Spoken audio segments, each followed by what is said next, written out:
Les mecs, il y a peut-être pas une arnaque un petit peu sur ce sujet? Putain, j'avoue, j'avais pas pensé à ça, mais c'est vrai. Tu payes quoi au bout d'un moment? Ouais, mais t'as vu comment on est matrixé? Parce que même moi, je suis en train de dire, bah c'est normal, t'as un logement, tu payes. Non. Salut tout le monde, bienvenue dans l'épisode 21 de CKR chez Kevin Razi, moi-même, le cas, trop content d'être avec vous pour papoter tel des potes dans un groupe WhatsApp. À mes côtés, Dr H, j'espère que ça va. Ouais, trop bien, et toi? Ben ça va toujours bien quand je suis avec toi. Ben oui, toujours, c'est un kiff. Merci à tous ceux qui nous suivent partout, hein, que ce soit sur Spotify, Deezer, Apple Podcast. N'oubliez pas de nous mettre les petites 5 étoiles, ça fait plaisir. Et sur la chaîne YouTube, ça continue. Merci à ceux qui prennent des packs, là, HMD, des packs FYM. Franchement, le soutien fait trop plaisir. Et des commentaires à la hauteur de nos espérances ultimes. Vous êtes les meilleurs. Vraiment. Enfin, en termes de commentaires. Ouais. C'est les meilleurs de toute la YouTube sphère. Les meilleurs commentaires de toute la YouTube sphère. C'est genre... vraiment, tu sais, introduction, problématique, contre... Ah non, il y avait quelqu'un qui l'a fait. Ouais, il y a vraiment quelqu'un qui a fait une dissertation sur... Non, vous êtes trop incroyable. Fort. Franchement, vous êtes trop fort. Incroyable. Non, je rigole. Non, franchement, vous êtes trop fort. Merci. Non, on a le groupe Telegram. N'oubliez pas d'aller le suivre. Il y a le lien qui est dans la description. Chez Kevin Razi, comme ça, vous assistez un peu à tout le brainstorming. Vous pouvez réagir aux infos qu'on partage, si ça vous parle ou pas pour l'épisode suivant.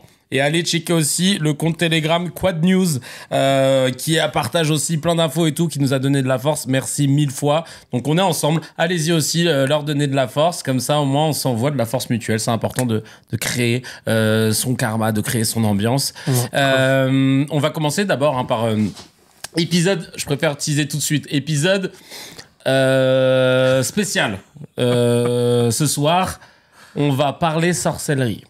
Mais sous un prisme très particulier, je vais vous expliquer pourquoi. C'est par rapport à un film qui s'appelle Sijin, qu'on voulait regarder avec Gaël. J'ai même pas présenté d'ailleurs, toute l'équipe est toujours là. Il y a Gaël Cagnon, la réal au montage, toujours là. On a aussi Mourad, showrunner et au son. Ouais. Et donc, avec Gaël, on voulait se faire un film la dernière fois qui s'appelle Sijin. Et ça parle de possession. C'est sorti en Indonésie, pas en France encore. Okay. Et là, on a vu qu'il était sur IPTV. Okay. Et donc, on s'est dit, voilà, on allait le regarder. Excellent. Et elle m'a dit, ah non, par contre, ça fait flipper, je vais regarder de quoi ça parle. Et il y avait plein de vidéos TikTok, machin, nanana, et tout, qui ont commencé à dire oui, Starfallah, faut pas regarder ça, si vous êtes musulman c'est haram parce que ça parle de sorcellerie, ils donnent des vrais sorts. Ah merde. Et donc si on les écoute des sorts, si tu les écoutes à l'envers, ils sont réels. Wow. Et donc c'est considéré comme haram de regarder quelque chose qui est haram. Bref, on va en parler. Donc voilà, on va prendre ça sous le prisme de la religion, la sorcellerie. Est-ce que c'est un mythe? Est-ce que ça existe vraiment? On va en parler, on va dire les termes. Est-ce qu'on va pouvoir regarder avec Gaël Sijin? On va débattre de ça tout à l'heure. Les réactions d'abord. Il y a OSSB qui dit merci pour votre émission, elle mérite plus de succès. Merci Kevin et Hamza, merci à toi. Adorable. Ça fait trop plaisir ça. C'est récent, bon, trop bien. Ouais. Il y a Titour qui dit encore une émission de qualité. Honnêtement, ça fait bien plaisir ce que vous proposez. Par contre, il y a que moi qui en ai marre d'attendre une semaine pour avoir un nouvel épisode. Vous savez si c'est un projet d'en faire plus souvent, peut-être plus tard.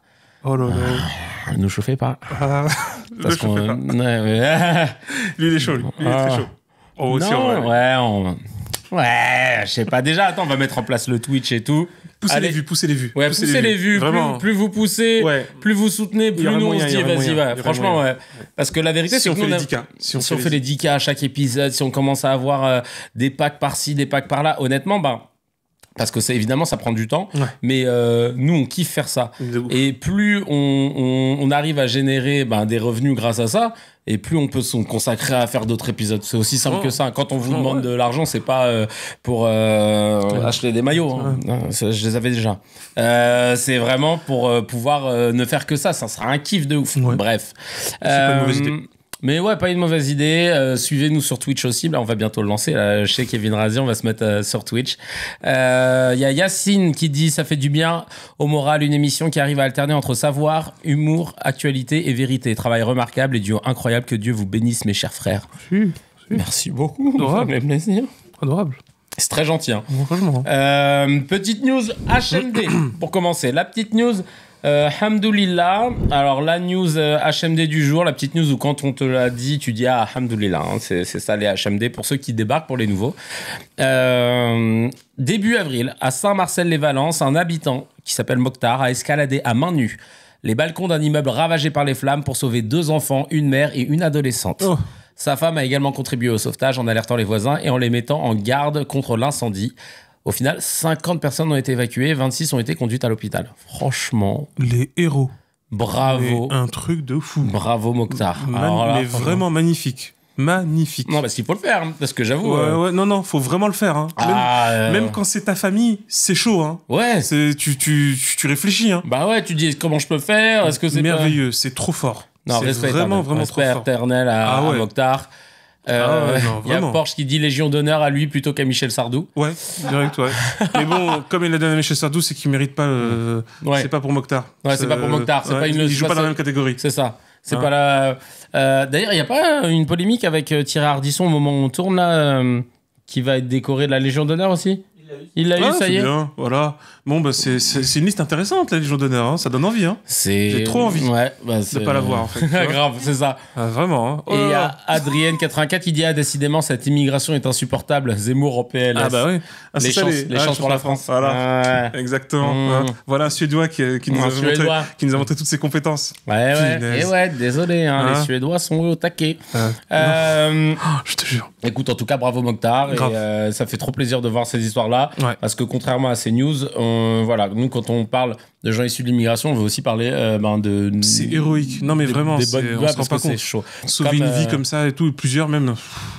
Et ouais, ça me rappelle à l'autre, Gassama, là, qui Ouais. avait. J'ai plus son prénom.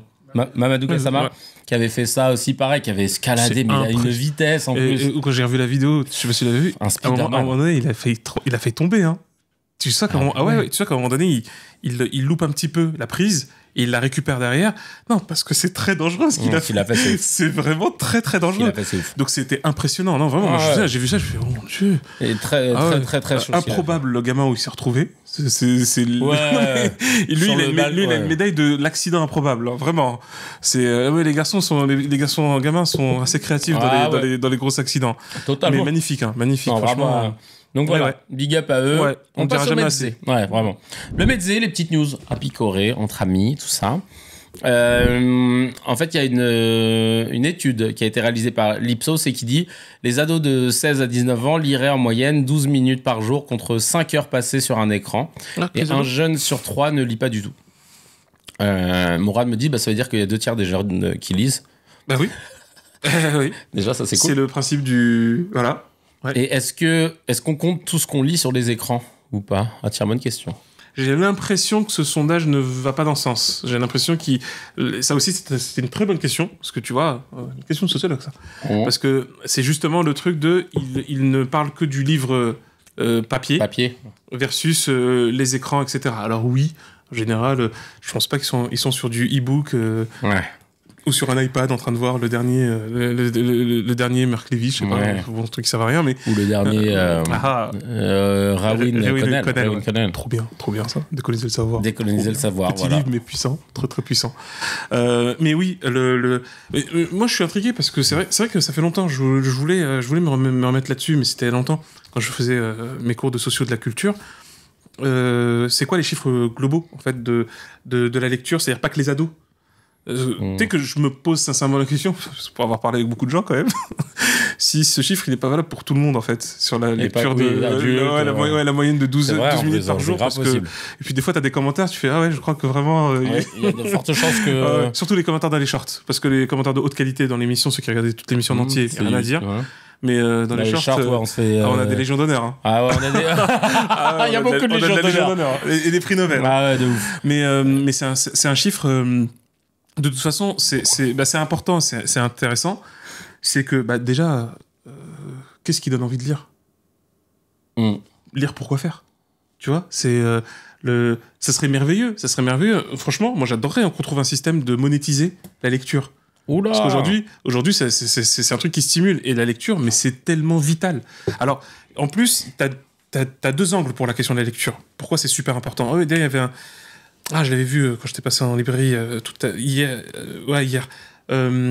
Sur un plaidoyer pour la lecture qui expliquait comment l'importance, etc. En gros, si tu veux, tu as 2 grands apports de la lecture. Le premier qui donc ne dépend pas du tout du contenu. Tu sais, BD, manga, roman de gare, etc. Parce que le roman de gare, qualité, voilà. Mais qui, en fait, a une vertu, c'est de stimuler, en fait, cette intelligence cognitive qui consiste à avoir des phrases qui ne sont pas de toi, que tu commences à structurer. En fait, ça te permet à toi-même de structurer tes idées et tes réflexions. Donc, c'est très important, en fait. Ça muscle ton cerveau et ça muscle tes idées et ta pensée. Et donc, ça, c'est très positif. Donc, quoi que tu lises, tu vois, vraiment, de Tom Tom et Nana à Marc Lévy en passant par Fake news, évite de tomber dans le piège d'Hamza Garouche et Kevin Razi. Surtout. Et en espagnol aussi. Mais sinon, ça, c'est le premier rapport, tu vois. Donc, en gros, peu importe ce que tu lis, lis-le. Ouais. Vas-y, lisez, c'est bien. Lire, c'est bien. Même, tu sais, même des profs, des profs te disent, les profs de français, tu vois, ils le disent, même lisez les journaux, etc. Les journaux, c'est déjà un peu mieux. Mais en fait, peu importe le contenu, lisez. Cette gymnastique, cet exercice qui consiste à lire, c'est extrêmement important. Et en plus, c'est quelque chose qui te situe bien dans la réflexion où tu te dis, il y a des choses que si je veux mieux les comprendre, il faudrait que je les lise. Tu vois ? Il y a cette manière de poser, en fait, encore une fois, la réflexion. Le deuxième apport, là, c'est plutôt dépendant du contenu. C'est celui de lire de telle sorte à ce que tu apprennes quelque chose de nouveau chaque jour. Voilà. Allez, au minimum une semaine. Moi, j'ai envie de dire ce défi pour notre commu qui... Je les sens un peu déjà au taquet quand même. Hein. Mais et si c'est déjà le cas pour tous... Partagez les trucs, mais une lecture par semaine qui vous apprend une fois par semaine. Un chapitre, faites par chapitre ou par demi-chapitre. Ne vous laissez pas impressionner par la quantité des livres, etc., par la grandeur du livre. Faites en sorte que, normalement, le principe, c'est qu'un chapitre te donne une information. Quel que soit le livre. Mais des livres qui ont du contenu un peu... Voilà, ce que je vois, on a parlé de pas mal de débats, tu sais, géopolitique, sociologie, etc. Oui, faites en sorte qu'une science, quelle qu'elle soit, mais vraiment quelle qu'elle soit, de la physique à la géopolitique en passant par la philosophie et l'anthropologie, vous, même limite, vous allez... Parce que sincèrement, n'importe quel libraire, même les grandes distributions comme la Fnac, etc., les libraires, c'est des passionnés, Et c'est eux-mêmes qui sont dans les rayons. Et vous leur demandez, ils disent, ouais, je veux prendre un livre sur de l'anthropologie. Ils vont vraiment bien vous orienter. Ils sont à fond dedans. Moi, des fois, je parle avec pas mal de libraires, ils sont chauds. Ils disent, ouais, j'ai vu ce dernier livre, etc. Ça devrait vous intéresser et tout. Je suis, ça tombe bien, ouais. Comme dans les films. Non, mais vraiment, c'est très stylé. Et c'est stylé, ça. C'est sur tous les domaines. Mais franchement, la lecture, on ne peut pas donner de meilleurs conseils à un humain que de celui de lire de sorte à ce qu'il apprenne chaque jour quelque chose et qu'en fait, son savoir augmente. Parce qu'à chaque fois que vous allez lire, vous allez découvrir quelque chose et vous allez vous rendre compte que trop de choses encore restent à découvrir. Ouais. Et c'est exactement cet appétit qu'il faut nourrir, et qu'il faut stimuler.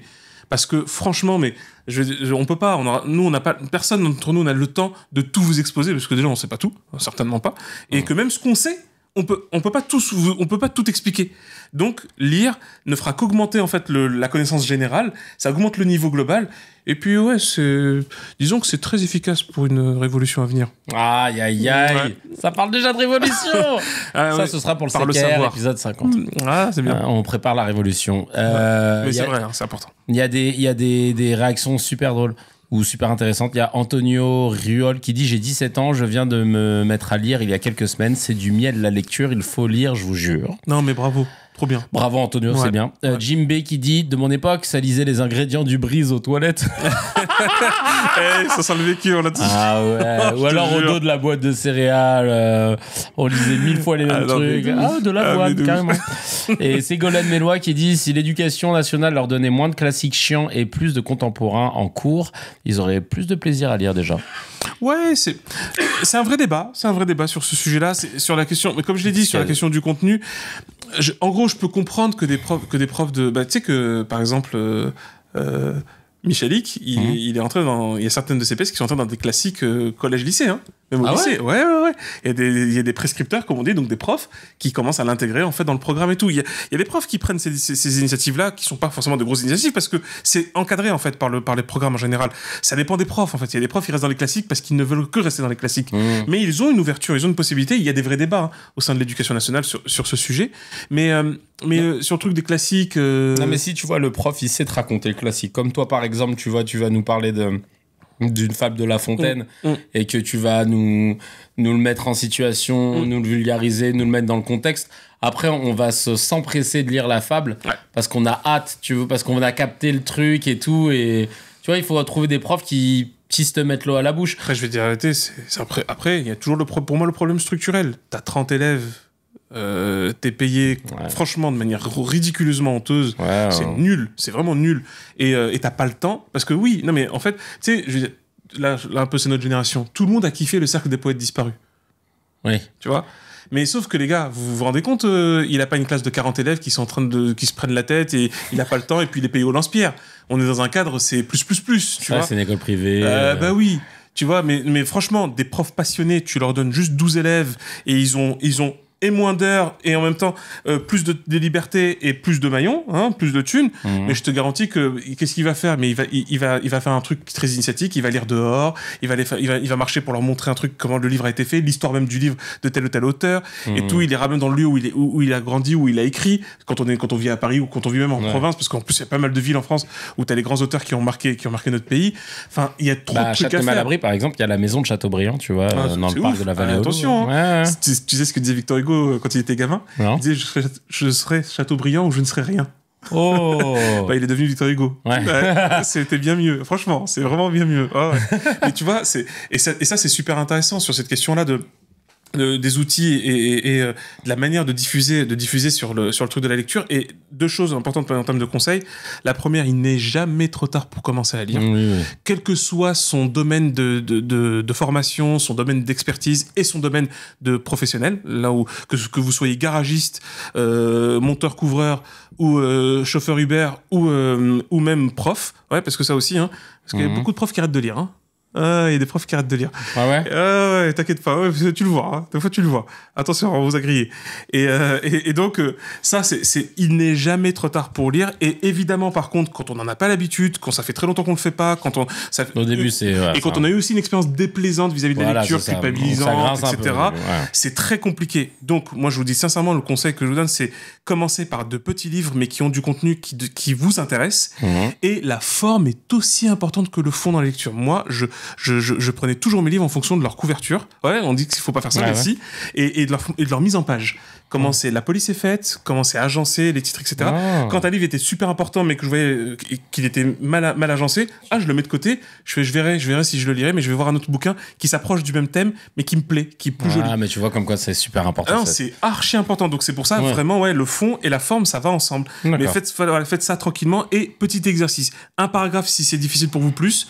Une page si vous y arrivez, et imposez-vous ça. C'est une vraie gymnastique. C'est aussi important que manger, bouger, machin, je sais pas quoi, là. 5 fruits et légumes, ça c'est super important. Et le message est passé. Il y a 5 ONG, dont Human Rights Watch et Amnesty International, qui ont saisi l'ONU pour dénoncer l'industrie du contrôle au faciès en France. L'industrie. C'est le fleuron de l'industrie française. C'est chaud. Il y avait le diesel et puis il y a le contrôle au faciès. Ça, c'est un peu de chez nous, quoi. Industriel, ça veut dire qu'on parle de choses massives, quand même. Non, mais c'est vrai que... voilà. Il y a Moonbee qui commente en disant « L'État a été condamné plusieurs fois pour contrôle discriminatoire au faciès et refuse de se conformer aux décisions et aux recommandations pour les bannir. » Il y a François Reyes qui dit en commentaire « Il faudrait plus de couleurs dans la police et de toutes les religions dans la diversité de notre pays. » Il y en a, hein. Oui, il y en a, hein, et ça change rien. Parce que c'est compliqué. Voilà, c'est institutionnel. C'est ça, c'est institutionnel, et ça les matrixe même eux. Parce que moi, je le vois parmi ceux que je connais, tu vois, qui sont issus de la diversité, qui sont à la police et tout. Ils peuvent très vite ressortir des discours, tu vois, un peu genre, oui, mais c'est toujours un peu les mêmes, à chaque fois qu'on interpelle et tout, ils se basent sur ce qu'ils font, mais du coup, ils se disent pas, t'interpelles les mêmes parce que c'est des gens qui sont issus de quartiers compliqués et défavorisés, donc du coup, la précarité fait que la déviance, machin, ils font pas le parcours sociologique, et eux, ils vont aller dans la facilité de l'institution, de dire c'est les mêmes parce que c'est les mêmes, c'est génétique, la violence, c'est génétique, c'est parce que tu l'as dans les gènes. En fait, ils veulent pas chercher et ils se disent non, et en plus, comme eux ont entre guillemets réussi ou ne sont pas tombés dans cette violence ou dans cette déviance, ils se disent mais moi j'ai réussi, je viens des quartiers difficiles et pourtant j'ai réussi, je fais pas la même chose qu'eux, donc voilà. Et en fait, c'est ça qui est problématique, c'est que ça les matrixe même eux. Ça matrixe les gens issus de la diversité qui sont policiers et qui pensent que non, en fait les blancs ils ont pas tort, hein. Nos collègues blancs quand ils disent que voilà c'est toujours les mêmes parce qu'on le voit de nos yeux, et puis ça par contre tu peux pas l'enlever, tu dis effectivement tu le vois de tes yeux, mais après l'explication derrière ça tu l'as pas forcément. C'est idem, par exemple Zemmour il aime bien dire si tu vas dans une prison, il y a que majoritairement des Noirs et des Arabes. Et le sociologue, il te dira, oui, c'est vrai, il y a majoritairement des Noirs et des Arabes, mais ils viennent d'où? Du 5e arrondissement? C'est des fils de diplomates? Ah bah non, je crois pas. C'est pas des fils de CSP+. Et là, d'un coup, tu commences à dérouler le fil entre ceux qui sont en prison parce qu'ils n'avaient pas de papier, on les en rétention. Tu dis, ah bah non, déjà, là, c'est bizarre. On les retient parce qu'ils sont là illégalement. Bah, laisse-les partir. Déjà. Et puis, évidemment que c'est la précarité qui fait que t'as des comportements, ça favorise les comportements déviants. Alors oui, toi, t'as issu d'un quartier compliqué et t'as pas fait de merde et t'as pas racketté et tout, bah c'est trop bien. Moi aussi, tiens, enchanté. Mais est-ce que pour autant, ça veut dire que tous les autres, ils auraient pu en faire autant? Bah, ça marche pas comme ça. Non, c'est la rhétorique de l'oncle Tom, là, va falloir la calmer. Je te jure. Moi j'ai réussi, donc pourquoi pas les autres? Bah, déjà, dis tranquille, t'es content, vas-y, sois satisfait, mais va pas commencer à prendre ton cas pour une généralité. Ça, c'est parfaitement insupportable. C'est le truc parler du success story. Moi j'ai réussi, les autres, faut qu'ils se bougent et tout. Bah, peut-être qu'ils se bougent, en fait. C'est juste que t'es pas. Que j'aime bien cette phrase que j'ai lue dans un des bouquins, justement, que j'ai lu il y a une semaine. Qui disait que, je sais pas si vous êtes conscient, mais le point commun entre ceux qui gagnent et ceux qui perdent, c'est qu'ils ont le même objectif, en fait. Hein. Tu vois, donc au final, c'est juste qu'il y a peut-être des petits problèmes dans les moyens. Et donc, le truc sur le contrôle au faciès, regarde, je te donne un cas emblématique. T'as un cas très emblématique pour ce problème. On criminalise, je dis bien, on criminalise le fait de ne pas avoir de papier. Parce que je veux bien entendre, je suis pas du tout d'accord, mais je veux bien entendre le fait de réguler les flux migratoires, machin tout. Bon, je suis pas d'accord, hein, mais vas-y, j'écoute ça, ça marche. Sauf que ça, tu fais ça avec des frontières. Et tu contrôles l'entrée à la frontière. Ok, je comprends, c'est ton délire et tout, t'es dans une politique migratoire fermée, machin, on en a parlé. Mais maintenant qu'il est rentré, explique-moi la logique qui consiste à condamner quelqu'un par de la prison alors que tu considères qu'il devrait pas être là. C'est quoi le but? C'est quoi le projet? Explique-moi. Ah bah les gens ils viendraient pas parce qu'ils diraient qu'ils finiraient en prison. Est-ce que t'es juste au courant que les gens ils préfèrent même être dans ta prison que d'être dans le pays dans lequel qu'ils ont essayé de fuir en fait? Bah ouais. Tu vois déjà. Et enfin, surtout une chose, c'est que si en plus maintenant tu pousses tes policiers, tu leur dis il faut arrêter l'immigration illégale. Vous fait, ok, d'accord. Donc, vous devez arrêter les sans-papiers. Mais dis-moi, ça se voit quand on n'a pas de papier? Bah non. Par contre, on peut faire une supposition. Ah bah, il a pas les yeux bleus. Il a pas les cheveux clairs. Alors, il y a peut-être une probabilité qu'il a traversé la Méditerranée. Ce qui, en fait, du coup, de fait, structurellement, tu pousses à contrôler une personne que tu vas supposer comme étant au moins en infraction sur les règles de papier. Et après, tu découvres que... Oui, parce que... on va le dire autrement. Si tu fouilles tout le monde a des emmerdes. Tu vois ce que je veux dire? Si tu contrôles tout le monde a quelque chose à se reprocher. J'aime bien les gens qui, je vois des fois dans certains commentaires, s'il a rien à se reprocher, il a pas à s'inquiéter. Allez, arrêtez. Vous êtes pas au courant de la réalité. Mais concrètement, c'est ça le délit de faciès, ou le délit de sale gueule. C'est qu'en fin de compte, tu fais une facilité, c'est je considère que ceux qui ont telle pigmentation sont plus en infraction que les autres, sauf que de fait, en ayant juste cette pensée-là, de fait, tu augmentes l'infraction. Parce qu'en fait, tu vas voir que tu vas multiplier les contrôles. Il y a, je le dis vite, il y a une étude qui a été faite statistiquement par l'INSEE, et on est sur un ratio de quasiment de 80 fois plus uniquement sur la question de la base de la couleur. Parce que justement, si, comme il y a des gens qui disent la police est parfaite, etc. et tout, bah, si c'était vrai que la police était parfaite, ou au moins bien, bah, normalement, statistiquement, c'est chiant les statistiques, les mecs, quand ils vont pas dans le sens, hein, bah, normalement, il devrait y avoir une répartition aléatoire, statistiquement, en fait, des condamnations, quelle que soit la population. En gros, c'est s'il y a 8% de condamnations pour vol en France, alors quelle que soit ta couleur et ton origine, en fait, chacune de ces catégories doit avoir la même proportion, 8%. Tu vois ce que je veux dire? Tu vois comment on lisse?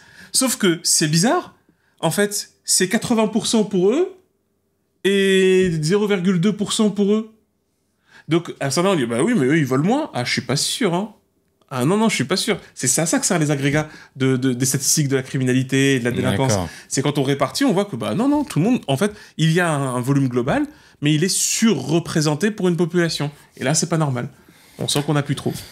Bah, en tout cas. Donc c'est grave. Ouais, c'est grave. Et puis surtout, tu vois, la France qui ne. C'est marrant parce que dans la sphère médiatique, ils ne veulent pas pointer du doigt ce truc-là, tu sais. Mais en fait, on est très décrié à l'international sur ces points-là, sur l'islamophobie et sur les contrôles aux faciès. Et vous voulez pas en parler, quoi. Vous voulez pas en parler, genre, ça n'existe pas. Mais il faut se mettre face à nos responsabilités. Tu sais que à un moment, je discute avec quelqu'un qui deal. Sauf que il est assez petit et il est surtout très blanc. Et à un moment donné, il me raconte comment il travaille, comment il fait. Mais il est dans un haut calme absolu. Ah ouais? Il amène du cash à la banque. On lui pose même pas de questions. Mais moi, je dis, mais non, mais c'est pas vrai, c'est pas possible. Il me dit, t'as vu ma gueule ou pas? T'as vu mon nom? Je dis, mais c'est vrai? Mais oui. Il me dit, je viens, je me limite quand même, j'essaie de pas trop dépasser le score parce que sinon il faut peut-être se poser des questions. Mais même pas, il se pose des questions. Et il me dit ça, il me dit, je me suis jamais fait contrôler. Mais en mode jamais. Le mec est un dealer. Et un dealer devant les écoles et les lycées et tout, hein. Ah, mais il est à temps plein. Ah non, mais vraiment. Ah, non, même pas. Il fait un autre taf aux côté. Oh, ouais, ah oui, d'accord. Ouais. Non, ça, c'est ouf. Tu sais, mais calme. Ah oui, c'est un taf d'appoint. Tranquille. Mais tu te rends compte? Et le mec, il me dit, mais t'inquiète pas, en fait. Ça me rappelle la série Weeds. Oui. Bah, moi, tranquille, gars. Ouais. Moi, je fais ça. Et après, il me dit, mais ouais, j'aurais pas cette vie si j'étais. Et t'as vu, c'est intéressant parce que, quelque part, il est toujours inséré dans la société parce qu'en fait, il a pas à s'inquiéter. Alors que si, justement, il devait faire du deal, etc., c'est pas pour encourager le deal. Hein. Oui, bien sûr. Le deal, c'est mal. Hein, c'est aussi mal que les Nicolas, si vous voulez. Mais bref. Oui, c'est hypocrisie. En gros, oui, je suis absolument pour et totalement pour la dépénalisation et même la légalisation des stupéfiants, tous stupéfiants confondus. Hein. Ah ouais, totalement. Ah ouais, en mode totalement. Par contre, on va en reparler après de ce que ça signifie, de ce que ça implique et des modèles qui se sont appliqués, en l'occurrence le Portugal, etc. Oui, mais on n'a pas la même mentalité. Si. La criminalisation de ces stupéfiants n'a qu'une seule externalité et conséquence, c'est celle d'augmenter la misère à la misère, de criminaliser ceux qui ne sont pas en fin de compte, et tout ça sans aucunement réduire la consommation. Et donc, qui ne protège absolument pas les citoyens. C'est même pire, ça les expose à des graves dangers. C'est vrai. Et ça, tu sais que c'est des argumentaires qui sont défendus par des officiers de police judiciaire. Ah ouais, il y a un compte Twitter excellent d'officiers. C'est des officiers de police judiciaire, ils sont géniaux. Ils te parlent de ça, ils ont tout développé, ils ont fait des dossiers de dingue sur pourquoi il faut vite dépénaliser tout ça. Putain. Et qu'en fait, c'est que des mesures politiques arbitraires. Oh, c'est génial, on en reparlera. Au cannabis, apparemment, l'Allemagne vient de le faire, on en reparlera. Ouais, ça c'est intéressant, c'est important. Là, t'as lâché une bombe. Il y a le ministre de la Culture, Rachida Dati, que je vais bientôt voir. Parce que là, au moment où je vous parle, l'épisode, il va sortir en l'épisode sort le mardi 23 avril. Et moi, le 25 avril, j'ai la cérémonie des nommés aux Molières au ministère de la Culture, en présence de Madame la ministre Rachida Dati, où on va nous remettre nos nominations. Voilà. Wow. Voilà. C'est sérieux, hein? C'est sérieux, hein? Ah, attention, ouais, ça blague pas. Hein. Nominé, c'est dominé, hein? Non, franchement propre. Et donc, elle a récemment annoncé la reconnaissance des discothèques et clubs français comme des acteurs culturels. Ça permettra aux discothèques et aux clubs de France de bénéficier du soutien du ministère de la Culture. C'est sympa. Il y a tellement de musique, c'est vrai que Mourad me disait, qui sont nées ou qui ont grandi en club. Bien sûr. Disco, house, toutes les musiques électro, le rap maintenant. Bien sûr. C'est vrai que c'est un acteur culturel, en vrai. Mais clairement. Non, ça c'est vrai. Les vrais DJ, là, tu vois, ceux qui... À l'époque, quand tu voulais découvrir un son, tu le découvrais en boîte de nuit. Bien sûr, c'est vrai. C'était dans les clubs que le DJ allait chiner les dernières pépites et allait te les passer génial. Et tout. C'est un travail de création qui est génial. C'est trop. J'avoue. Et en plus, les DJ, c'est un peu des héros de la culture musicale moderne. Les gars, c'est des oufs. En fait, ils testaient des trucs, etc. C'est génial. C'est vraiment génial. Combien de fois, à l'époque, il y a des sons, tu disais putain, mais je l'ai entendu en boîte, machin. C'était pas comme maintenant parce que ça se popularisait d'abord dans les clubs avant de sortir sur des plateformes et tout. Il y a Nonoche59 en commentaire qui dit let's go, on pourra acheter nos places de showcase et nos carrés VIP sur le Pass Culture. J'espère. Pas mal. Tiens, news très rapide pour ceux qui ont un téléphone Apple et qui prennent les transports en commun en Ile-de-France. Après des années de négociations entre Apple et Ile-de-France Mobilité, un accord a été trouvé pour offrir la possibilité d'avoir son pass Navigo sur son iPhone. C'est à la fin du mois de mai prochain que cette fonctionnalité devrait être activée. Et c'est déjà le cas sur Android pour ceux qu'on est Android. Mais pourquoi ça l'était pas ? Alors en fait Apple bloque parce qu'ils veulent toucher de l'argent quand on utilise sans contact avec l'iPhone, donc ils ont dû négocier de l'argent avec Apple. Voilà. Parce qu'ils ont pas assez d'argent les pauvres. Apple ils sont sur la gorge là. Ah c'est dur. L'Apple Vision ça coûtait bon. T'as organisé le litchi, il faut faire un litchi je pense. Ouais, on va essayer. Hein. Un don pour Apple s'il vous plaît. Il te reste encore des pièces dans ta voiture là qu'on leur file. J'ai plus de voiture mais je vais voir ce que je peux faire, mais je vais faire un litchi. Bon, voilà. Envoyer des Tipeee à fond pour Apple, les pauvres faut les aider là parce que là c'est dur. Tu te rends compte là ? C'est dur. Le capitalisme est impitoyable, on n'a pas idée. Et il y a Logitech 91 en commentaire qui dit MDR, sommes-nous en 2011 Et il y a Lididi qui dit à partir du moment où une appli pour smartphone est disponible, pourquoi elle ne le serait pas pour ceux d'Apple ? Et après on me demande pourquoi je n'aime pas cette marque. Alors en fait c'est marrant, moi qui suis Apple aussi, d'ailleurs l'émission est tournée en Apple. En fait c'est vrai que souvent chez Apple, je dois avouer, souvent Android vous avez des nouveautés, des innovations qui arrivent genre 1 an ou 2 ans avant Apple. C'est vrai. Et quand ça arrive sur Apple, on est tous là en train de dire wow, trop bien. Copier-coller. Moi je me rappelle la première fois, parce qu'il faut savoir, pour ceux qui ont des iPhone 2, puis tu vois, moi j'ai depuis l'iPhone 3 ou 4, moi j'ai un iPhone. Ouais, pareil. Le copier-coller, il est arrivé tard par rapport à Android. Et quand on a eu le copier-coller, on était tous là. Juste le fait de le savoir, ça me dégoûte. Ouais, pareil. Je suis dégoûté. Depuis quelques années, on peut écrire sans lever son doigt sur son clavier, tu sais, là, comme ça. Oui. Mais sur Android, ça faisait 2 ans qu'ils faisaient ça déjà. Franchement, et Apple, à chaque fois, ils nous vendent ça. Ça va révolutionner le monde. On dirait, cousin. Ouais, ils sont trop forts. Oh non. C'est des escrocs. Des gros escrocs, vraiment, des gros escrocs. Il y a le gouvernement qui souhaite, ça c'est notre, on aime bien ces thématiques-là, qui souhaite que les locataires dont les revenus sont trop élevés quittent leur logement social. Selon le ministre délégué au logement, plus de 8% des locataires de HLM ne seraient plus éligibles. 8%, ça va.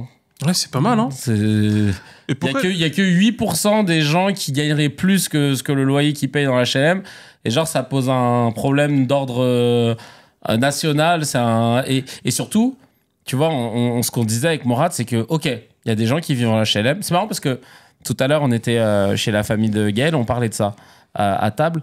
On dit, ok, il y a des gens, peut-être qui gagnent un peu plus que ce qu'ils devraient et ils bénéficient d'un logement HLM. Mais tu crois vraiment que avec le peu de sous qu'ils gagnent en plus, ils peuvent aller sur le secteur privé et se taper un bête d'appart, machin. En fait, non.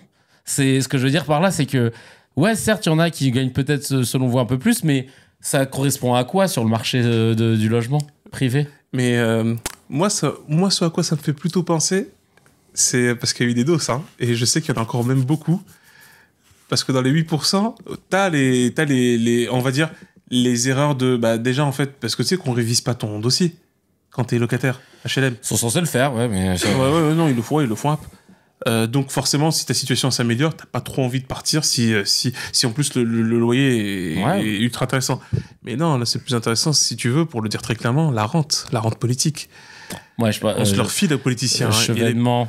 Mais pas que. Non, mais il y en a beaucoup. Non, parce que moi, je pense que dans les 8%, il y en a beaucoup. Il avait un 150 mètres carrés qui payait 1500 balles dans le 5e arrondissement. Mais il y en a plein. Et c'est là où je reviens. C'est ceux-là, en fait, qu'il faut viser. Et pour moi, c'est ceux-là qu'il faut viser. Parce que t'as de ces apparts à Paris qui sont en mode assimilé HLM. C'est une dinguerie, là où ils se trouvent. Ouais, limite haussmanien et tout. Mais grave.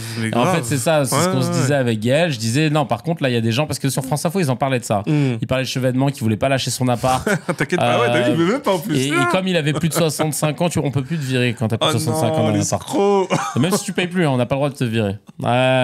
Et donc, le truc de fou. Et ouais, et oui. Et moi, je disais, ouais.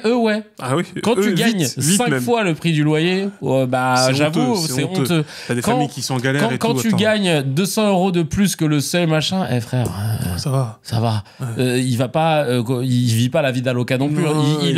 Justement, il dégage une marge où il peut commencer à vivre. Mais c'est ça. À se dire, c'est bien, je peux commencer à peut-être envoyer les enfants en vacances, je peux payer non, tu vois, on n'est pas sur des gens qui... C'est toujours pas normal d'être obligé de payer pour vivre sous un toit. Vraiment, je sais qu'il y a des gens qui sont obsédés par le fait de tout payer, mais faites-vous votre plaisir. Mais concrètement, c'est que ça, pour moi, ça reste un truc qui me fume le cerveau. c'est d'être obligé de payer pour un toit. Parce que tu sais que pareil, hein, si on fait une vraie analyse, on fait un petit peu d'économie, on a pas mal de bâtiments qui sont déjà rentabilisés depuis plus de 30 ans, 40 ans. Hein. Je comprends pas ce qu'on paye, hein, les amis. Hein. Ah bah ouais, il y a petit... Ah bah ouais. Ah, qu'est-ce qu'on paye? Non, faut payer la production. Ah ouais? Bah c'est bizarre parce que si tu fais un petit crédit, c'est comme pour ton MacBook par exemple. On est d'accord qu'à un moment donné, si je te dis ah bah non mais finalement tu vas mettre 60 balles par mois, mais pendant 50 ans, tu vas sentir qu'il y a un bug. Je suis en train d'en payer une vingtaine en fait des MacBooks. Qu'est-ce que tu me racontes? Bah pourtant c'est ce qu'on fait avec pas mal de locations. C'est quand même chelou. Ah ouais. Parce qu'en fait, surtout pour le public, hein. Parce que c'est nos impôts qui les ont payés, puisque c'est fait par des ordres publics. Donc tu le construis, évidemment, le bâtiment a un coût, évidemment, ça n'y a pas de souci. Parce qu'on est d'accord, hein. Non, ça c'est les charges, on enlève les charges. Ah oui, tout ça c'est dans les charges. Bah, je te parle du loyer, le dur, là tu payes le dur. Le droit d'être là, en fait. Eh ouais. Donc à un moment donné, tu fais 20 ans, ok, 30, 40, bah ça y est, on n'a pas un peu rentabilisé le machin là. Bah, tout le monde fait ceux qui font l'accès à la propriété, c'est ce qu'ils font normalement. Un crédit de 25 ans. Ouais. Et c'est un loyer précisément. Ouais. Et après, 25 ans, 30 ans maximum. Ouais. Bah voilà, au bout de 30 ans, tu imagines, tu viens, ah non, faut payer 30 ans de plus. Bah non, en fait, je vais pas payer deux bâtiments alors que j'en ai pris qu'un. Ouais. Bah pourtant, c'est ce que font beaucoup de locataires. Donc, et en fait, après, bah, tu payes quoi? On parle du public, hein. Oui, tout à fait. Et privé, c'est un autre dossier aussi. Ouais, hein, mais c'est vrai, tu dis, bien aussi. Hein. Public, au bout de 20, ça fait 20, parce que moi j'en connais plein des gens, ça fait des 40 ans qui sont dans le Moi, je suis dans un bâtiment de 73. Ouais. Voilà, 73. On est en 2024. Vas-y. Franchement, tranquille, les gars. Hein. C'est déjà payé, remboursé. Hein. Ouais, c'est vrai. Et les charges, elles sont là pour l'entretien. Voilà, donc en gros, tu dis qu'est-ce que les charges. Vas-y. Ouais, 100 balles. T'imagines comment tout le monde serait bien là? Hein, franchement. C'est la plus grosse dépense des foyers. Mais un truc de malade mental. On dit officiellement un tiers, c'est ça? Un tiers? Mais c'est pas vrai, hein. C'est beaucoup plus. Hein. C'est déjà qui triche, parce que les loyers ont trop augmenté. Ouais, puis en plus, on peut pas gagner 3 fois le prix. Bah non, c'est des salaires imaginaires, sinon. Ouais, c'est tout ça. On a grillé. Hein. Ça, c'est un vrai dossier, ça. Ouais. Ah, vrai dossier. Il y a le petit AH qui dit attention aux effets de seuil, combien sont juste à 10 ou 15 euros au-dessus et aucun moyen d'aller dans le privé dans des loyers 30-40% plus élevés. C'est très vrai, ça. Ouais, c'est très bonne réaction, mais c'est de ça dont je parlais, mais tu l'as dit plus facilement. Tout à fait vrai. Et il y a Michel GDE qui dit sur le principe, je suis d'accord, mais après tout dépend de ce qu'ils entendent par trop riche. Bah oui, voilà, c'est ça. Si c'est parce qu'il avait 100 balles de plus. Moi j'ai. Super. Ouais, merci. C'est abusé. Hein. Même des fois c'est 5 balles. Hein. Je sens bien. Bah oui. Mais ils vont pas. Avec les histoires de tranches, c'est comme pour les impôts, tu vois. C'est abusé. Allez, on finit le média avant de passer au no comment. L'État français a été condamné à indemniser des parents d'élèves pour les heures perdues causées par le non-remplacement de professeurs. Il s'agissait d'une perte de chance pour les élèves. Bah oui, c'est vrai. Bah ouais. Si tu savais les chiffres dans certains quartiers, dans certains départements, c'est hallucinant. Ah, mais on est sur des taux d'absentéisme, des fois dans certains départements à 80%. Hein, c'est hallucinant. Surtout dans ce qu'on appelle les matières fondamentales. Mais encore une fois, parce que certains, comme la très rapide et brève ministre de l'éducation, Amélie, Amélie, si tu nous entends, mais concrètement, c'est pas la faute aux professeurs ou au public, c'est la faute à l'État qui n'assume plus la mission et la fonction éducative correctement. C'est-à-dire que, encore une fois, mais tu sais, on trouve plus de remplaçants. Bah oui, c'est ça le problème. C'est que, mais qui veut être précaire avec un salaire encore plus nul? Enfin, qui fait ça? Avec une classe bondée. Mais grave. Mais qui de raisonnable fait ça, en fait? Donc c'est pour ça que, je le répète encore une fois, lâcher la thune. Pas compliqué, il faut lâcher la thune. Davantage lâcher la thune et faire ça sérieusement. Parce qu'il faut augmenter les classes. Attends, on ferme des classes, on augmente de population.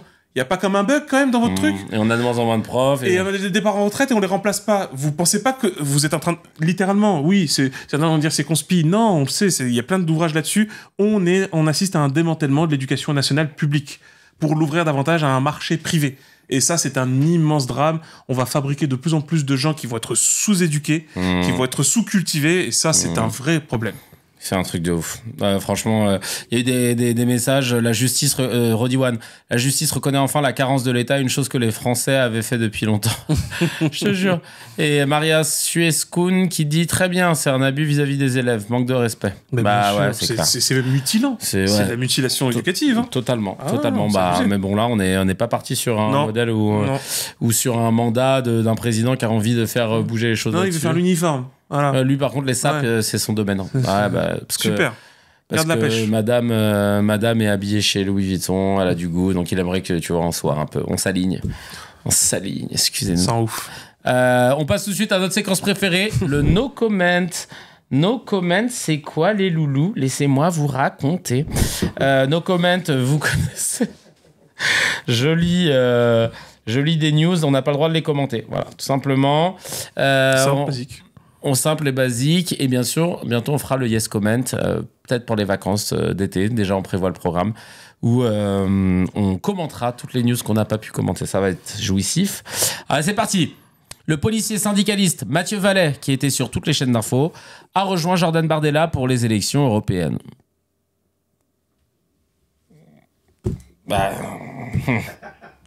Un agent de police a été filmé en train de donner de violents coups de poing à un adolescent au sol à Villiers-le-Bel.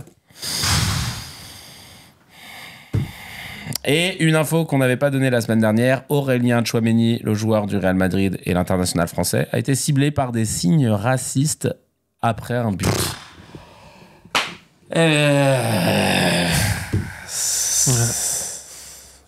Vivement le Yes Comment. Mais on a déjà parlé de ce sujet, mais vivement le Yes Comment. Alors là, on attaque un sujet que je voulais aborder depuis très longtemps. Ça va être un épisode un peu particulier et je fais pas mon youtubeur quand je dis ça. Bonjour mes loulous, aujourd'hui une vidéo un peu particulière. Non, en fait je vous explique pourquoi on va parler aujourd'hui de sorcellerie. Et là normalement on mettra un effet genre... en gros, avec Gaël, on aime bien regarder des films d'horreur. On adore ça, même si ça nous fait un peu peur. Et là, il y a un film un film indonésien qui est sorti en 2023, qui s'appelle Sijin, qui parle de possession, etc. Ça parle de quelqu'un qui fait de la sorcellerie et qui veut exorciser, machin, mon cul, machin. C'est inspiré d'une histoire vraie, ouais, ça. Toujours inspiré d'une histoire vraie. Et donc, on s'est dit, le film il a l'air pas mal. Donc, on est allé voir des bandes annonces et tout ça. Et sur TikTok, on a le FC Muslim qui a fait plein de TikTok. Le FC Muslim. C'est pour le Barça de... Non, c'est ça? Non, c'est pas comme ça qu'il s'appelle, mais en tout cas, on avait toute l'équipe, quoi. Ah, ok.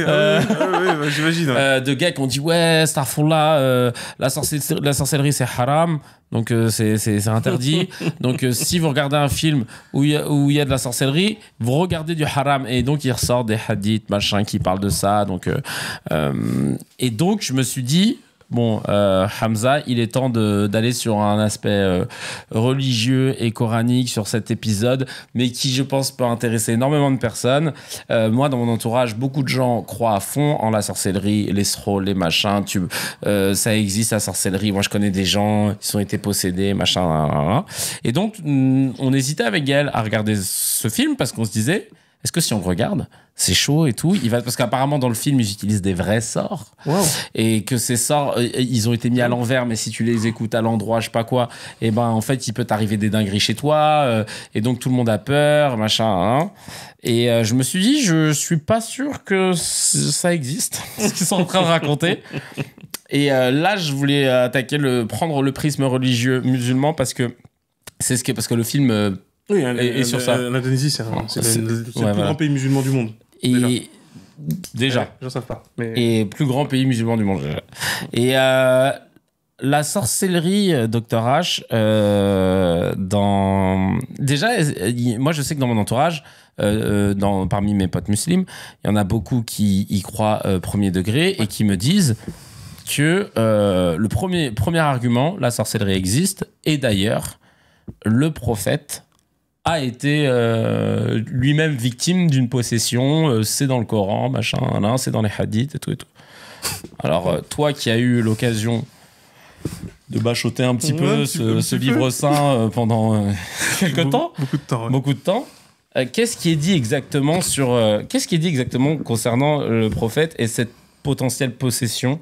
Est-ce qu'il a vraiment été victime de sorcellerie? C'est intéressant. En gros, j'ai pas de casquette, mais je vais prendre ma casquette d'islamologue, d'accord, mais aussi de sociologue des religions, parce que c'est super important et intéressant. En fait, pourquoi? Parce que déjà, la croyance globale en la sorcellerie, c'est une croyance qui est très répandue dans, on va dire, en grosso modo, les mondes du Sud. Elle existe aussi dans le monde du Nord, entre guillemets, l'Occident. Les druides. Ouais, ça c'est très ancien, mais effectivement, il y a des applications. On le retrouve déjà par exemple, dans le catholicisme, pendant tout un moment, c'est-à-dire, on va dire quasiment l'après-guerre, jusqu'aux années 80, les croyances de ce type étaient en train de décliner.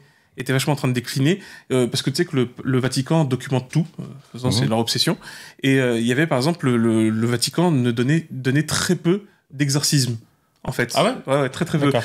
Entre parenthèses, parce que là c'est important pour la culture, l'excellent film, tu vois, celui-là il est bien autorisé, t'inquiète pas, mais l'excellent film L'Exorciste, je parle le vrai, le unique, le grand film qui a été traumatisé, mais qui est excellent dans le sens, il est très bien fait en termes de mise en scène, de narration. C'est un obsessionnel, le réalisateur aussi. Hein. C'est pour ça, hein. C'est vraiment un boulot de cinéma de dingue. La director's cut, elle est pas mal. Et apparemment, lui, il était pas content comme elle a été diffusée, mais elle est très bien. J'ai eu la chance de pouvoir le voir au ciné, parce qu'on n'était pas nés quand il est sorti. Hein. Ah bah oui. Ouais, t'étais pas né du tout, mais c'est vraiment un excellent film. Moi, j'ai vu en VHS. Tu vois, mais d'ailleurs, il y a plein de gens. Il y avait déjà plein de légendes. Oui, tout le monde est décédé sur le tournage. Mais ça, c'est un classique, mais c'est hallucinant. C'est vraiment. Alors que non, tout le monde est mort parce qu'ils sont vieux en fait. C'est-à-dire que ça s'appelle l'âge en fait. Hein, c'est des trucs qui arrivent, hein, tu vois. Mais tu vois, c'est intéressant parce que après réellement dans les mondes, on va dire un peu plus traditionnel, l'Amérique latine, l'Afrique du Nord jusqu'au Sud, vraiment, le Moyen-Orient, l'Asie mineure. Et l'Asie du Sud-Est, donc effectivement Indonésie, Malaisie un peu, mais c'est plus en Indonésie, vraiment plus en Indonésie. Alors on va pas se mentir, hein, rapidement, c'est extrêmement lié au niveau de diplôme de la population. Hein.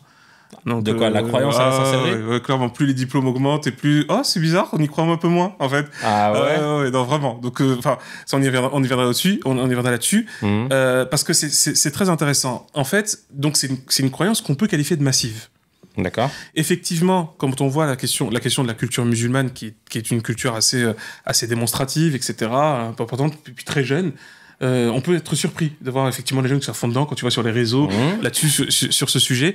Et surtout que comme on parle de croyances, les gens sont vachement premier degré. Ouais. Voilà, vachement premier degré.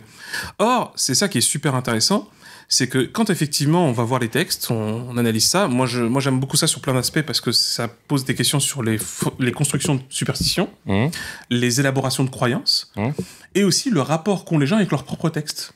Tu vois, ça c'est vraiment mon travail, c'est ma spécialité. Et là c'est curieux, tu fais... Donc tu vois, en gros, parce que t'as deux angles si tu veux. T'as l'angle facile, si je puis dire, hein, facile, scientifique, de dire... Bon, ça n'existe pas. Voilà, on a fini. L'émission. Tu vois, tu vois là, salut. Pause-déj. Non, vraiment. Parce que concrètement, mais les gens, mais si la sorcellerie ça existait, mais il y aurait déjà des cibles favorites qu'on aurait déjà sélectionnées et je peux vous assurer qu'on aurait fait des trucs très intéressants. Mais ça n'existe pas. Tu vois, mais vraiment, hein, ça n'existe pas de ce point de vue-là. Mais on va venir sur la question des causalités. Si on donne un terme précis, l'action à distance. Hein, parce que c'est quoi le postulat t'as deux postulats pour la sorcellerie, magie noire, magie tout court, etc. T'as deux postulats. Le premier postulat, c'est la capacité de produire un effet à quelqu'un à distance, mais sans jamais le toucher ou lui donner quelque chose. Donc, juste ça. Tu vois, l'exemple du mauvais œil. Tu vois, donc sincèrement, si le mauvais œil ça existait, pareil, on serait tous laisse tomber. C'est un truc de ouf. C'est vraiment entre les gens qui ont le seum les uns vers les autres et tout, c'est parti, ça partirait complètement en vrille. C'est vraiment clairement. Et puis j'ai des petites, encore une fois, j'ai toujours ma Death Note. Hein. Moi j'ai mon petit carnet, j'ai ma liste. Si ça marchait, franchement, t'aurais déjà vu les résultats. Hein. Le monde serait mieux. Il manque quelques dirigeants sur la terre. Et donc déjà ça c'est super important. Bon, les gens y croient parce que malheureusement c'est des croyances qui ont la vie longue, qui sont moi j'ai des potes quand ils te racontent les histoires, ils sont premier degré. C'est ça. Ils ont fait ci, elle a pris ça et puis après d'un coup sa voix a changé, machin. Non, mais tu sais que j'ai tout lu sur le sujet en plus dans 3 langues différentes, mais parce que c'est un truc de dingue les supports et c'est parce que moi je prends ça au sérieux, c'est-à-dire que j'aime pas le postulat de prendre les gens pour des idiots. Tu vois, pour dire vous êtes cons, vous croyez en ça. Non, c'est pas ça le projet. Le truc c'est que c'est des croyances qui sont très longues et profondes parce que elles correspondent à plusieurs choses, à des réalités. Donc comme je t'ai dit, la première chose c'est pour la définition de la sorcellerie ou de la magie noire, c'est de faire une action sur quelqu'un qui est... Par exemple, je prends une feuille, j'écris des trucs, des incantations, et ça va avoir un effet sur toi. Voilà, exactement. Tu vois, c'est chaud hein, quand même, hein, mais bon, premier point. Le deuxième qui est très proche de la première, élément de manifestation de la sorcellerie. Mais je t'en prie. Écrire un truc sur une feuille qui a un effet sur toi, ça existe, ça s'appelle établir une fiche d'imposition. Ça, je te jure. Là, quand les impôts, ils sont... Ouais, c'est magique quand les impôts, ils commencent à faire... Alors, vous allez nous devoir tant, et que toi, tu le reçois à distance. Et puis, ça disparaît. Sur ton compte, ça disparaît, prélèvement à la source. C'est ça, vraiment, cette magie noire, on l'aime pas trop. Ah ouais, ça, c'est des vrais sorciers. Eux, faut les condamner. Bref. C'est ça, mais tu vois, mais en tout cas, concrètement... Ouais. Donc quand tu prends, donc la première c'est l'action à distance. Donc l'action à distance, ouais. Après j'ai envie de dire les gens, lisez Einstein, etc. Ça peut vous faire du bien. Et le deuxième élément c'est utiliser un objet ou un être intermédiaire qui provoque un effet sur quelqu'un d'autre. En particulier justement les démons, les esprits ou les djinns. Les djinns, c'est ça. C'est pour la version musulmane, on va dire, ou arabe, parce que c'est le mot arabe. Djinn littéralement en arabe ça signifie invisible. Ça vient de janana, ça signifie quelque chose d'invisible, qui ne se voit pas. Après, est-ce que ça postule que ce que c'est réellement ? Tu sais, t'as envie de dire, tu l'as pas vu, donc tu peux pas vraiment savoir, tu vois. Et c'est super intéressant parce que même dans le texte, par exemple dans le texte coranique, qui en parle, c'est vrai, hein, le Coran parle, il y a eu une sourate, la sourate 72, si je dis pas de bêtises, qui s'appelle la sourate des djinns. C'est super intéressant parce que c'est les djinns qui parlent. Dans cette sourate ? Ouais, qui explique en fait ce qu'ils sont, enfin pas tout à fait ce qu'ils sont, qui disent que ce sont des êtres intelligents, qui sont pourvus d'un libre arbitre et qui font des choix heureux et des choix malheureux et qui trouvent assez curieux que les humains fassent appel à eux, alors qu'en fait ils disent c'est ridicule parce que ça leur sert à rien. C'est drôle quand même dans cette sourate. Ils disent ça, ça. Oui, tranquillement. Mais en fait, d'ailleurs, il y a pas un endroit où on comprend qu'il ne peut pas y avoir d'interaction. Mais il y a plusieurs passages coraniques qui sont absolument clairs là-dessus, même selon les théologiens dits classiques, où ils te disent que quant aux démons, ils n'auront aucun effet sur vous.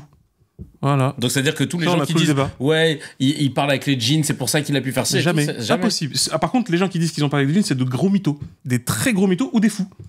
Ils sont complètement fous. Non, jamais. Là, parce que c'est même intéressant, c'est quand même dans les textes, parce que mais ce que les anthropologues ont fait un travail là-dessus. Ils ont posé la question, tiens, c'est quoi cette figure qu'on appelle les djinns dans la littérature musulmane ? Pourquoi c'est dans le Coran ? Qu'est-ce que c'est ? Est-ce que c'est des oufs qui racontent des trucs bizarres ? Ou parce que c'est très sérieux dans l'islam, la question du djinn, parce que comme je dis, c'est dans le Coran. C'est pas... Donc les musulmans considèrent ça avec sérieux. Maintenant, le truc, c'est les interprétations qui vont là-dessus. Tu vois ? Or, justement... Qu'est-ce qu'on constate ? On constate par exemple qu'il n'y a pas aucun passage coranique qui montre un contact direct d'humain à djinn dans le sens où quelqu'un a parlé. Et encore moins le prophète justement sur ce sujet. Et donc, à tel point même que d'ailleurs une chercheuse avait parfaitement expliqué le fait que cette thématique est intéressante parce que on sait que les Arabes avant l'islam, avant le Coran, croyaient beaucoup justement aux djinns et à leur pouvoir démoniaque. Quand on vit dans le désert, tu crois que tout est démoniaque, parce que tout est dangereux. Tu vois ce que je veux dire ? T'es dans une caverne, ça commence à être chaud, t'as le vent qui passe entre les murs et tout. Aussi, non exactement. T'as plein de phénomènes, vraiment. Tu sais, t'as des bêtes sous la terre et tout. Enfin, il y a tout, Comme dans Dune, dans Dune. Ah oui, mais il y a tout pour faire flipper. Tu vois ce que je veux dire ? Vraiment, c'est angoissant le désert. Bien sûr. Donc, en gros, c'est comme le disent les chercheurs, c'est que il est logique que les Bédouins arabes soient terrifiés par ça et qu'ils qualifient, parce que c'est rassurant, c'est un minimum rassurant, de ces êtres-là de djinns. Ça ne veut pas forcément dire que le Coran, quand il parle de djinns, il parle de la même chose. Tu vois, déjà ça. Et d'ailleurs, comme le disait une chercheuse, elle disait que, en fait, c'est même surprenant parce que lorsque le Coran reprend la thématique des djinns, elle réduit, donc les chercheurs en linguistique te disent, l'être du djinn dans le Coran est réduit dans une forme d'impuissance. Il n'a pas de pouvoir comme on le prétend. Il y a un passage assez mystérieux, mais lui, il est sur un autre plan à la fois historique et, on pourrait dire mystique, etc. Mais par contre, ça ne rentre même pas dans la question de la sorcellerie. Parce que là où c'est drôle, voilà, c'est super drôle, c'est que par contre, ça par contre, on peut pas retirer ça au Coran. C'est que le Coran évoque plusieurs fois, il y a un verset très clair, même dans les traductions un peu éclatées au sol, parce qu'il y en a pas mal de mauvaises traductions, qui dit « Et jamais la ruse d'un sorcier n'a prospéré où que ce soit. » Jamais la ruse d'un sorcier ne réussit où que ce soit. Donc en gros, dans le Coran, il te dit déjà que la sorcellerie... Ça n'existe pas, en fait. Voilà, tout simplement. Tu sais qu'il y a même, pour ceux qui sont même à fond, apparemment, dans un sunna, machin, tu sais qu'il y a même un hadith qui dit que c'est interdit d'y croire. C'est ouf.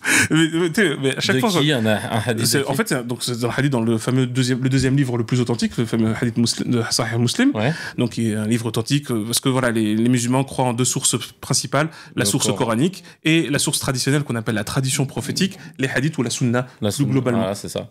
Pour les sunnites, c'est des paroles ou des rapportées, faits, gestes, rapportés, authentifiés par des... Mais qui sont, selon tous les théologiens, moins fiables que le Coran. Déjà, c'est moins fiable que le Coran. C'est-à-dire qu'en fait, ils ne peuvent pas édicter une nouvelle règle ou donner une nouvelle croyance. Ça doit toujours soit confirmer, soit prolonger le Coran. Mais ça ne peut pas être un nouveau truc que le Coran n'a pas prévu. Même s'il y a eu plein de dérives. Mais ça, c'est les phénomènes traditionnels. Ouais. C'est ça, en fait. C'est pour ça que c'est important de lire les gens. Hein. C'est pour ça que c'est important de s'instruire. Et ça, c'est valable partout, dans tous les systèmes religieux. Je connais parfaitement bien ce système-là, mais il y en a plein d'autres que j'ai pu étudier. C'est pareil, hein. Dans le catholicisme, on a eu la même chose. Dans le judaïsme, il y en a beaucoup. Parce que la tradition est beaucoup plus massive. Hein. Parce que le Talmud, c'est ça. T'as le Talmud, la Mishnah et le Targum. C'est les trois supports traditionnels, à la fois d'exégèse, de tradition orale. Le rabbin a dit que de tel, qu'il le tient de tel, etc. Là, par contre, tu nages dans un truc fou, là, tu comprends plus rien. D'ailleurs, c'est ce qui donne un grand pouvoir aux religieux. Ouais. Ouais. Parce que le gars, comme tu peux pas, tu vas te noyer dans les références. T'inquiète, je gère. Fais confiance. Voilà. J'ai lu chacun. Mais c'est vraiment ce qui se passe. Et pareil dans le sunnisme, pareil dans le chiisme, etc. Dans l'islam, on a le même phénomène. Et c'est vrai que, par contre, c'est quand même un vrai fléau parce que, franchement, il y a des problèmes d'agression où, en fait, littéralement, on pense que... Parce que maintenant, on va venir sur un champ plus empirique. T'as des personnes... Donc, je balaye tout de suite tous les trucs qui disent « J'ai entendu quelqu'un qui a vécu ça. » Bon, ça, c'est... Laisse tomber. Il ne faut pas perdre de temps là-dessus. Mais par contre, c'est un gros support traditionnel.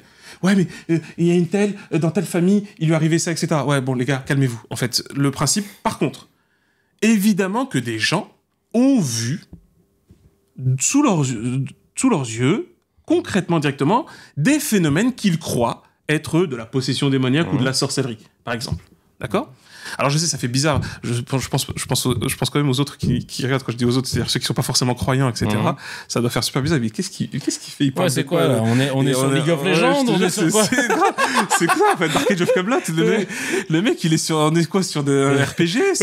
C'est une nouvelle personnage. Il a des cartes. Et combien de mana celui-là? L'ennui, c'est que faut dire la vérité, c'est qu'il y a quand même beaucoup de monde qui croit quand même à tout ça. Donc non mais puis après attention, en France aussi, on a les coupeurs de feu, tout ça. Ouais, bien sûr. Non, ça aussi, une tradition aussi. Tu sais que je me suis amusé moi quand j'étais plus jeune à vouloir observer les feux follets. Les feux follets dans les cimetières. Dans les cimetières. Ouais, ça existe les feux follets, mais c'est pas des créatures. C'est juste des flammes qui sortent des tombes. C'est juste. Non, c'est pas juste là. Chacun va falloir que tu précises. C'est pas super récurrent machin, mais c'est bien sûr. En fait, c'est parce que c'est des phénomènes qui sont.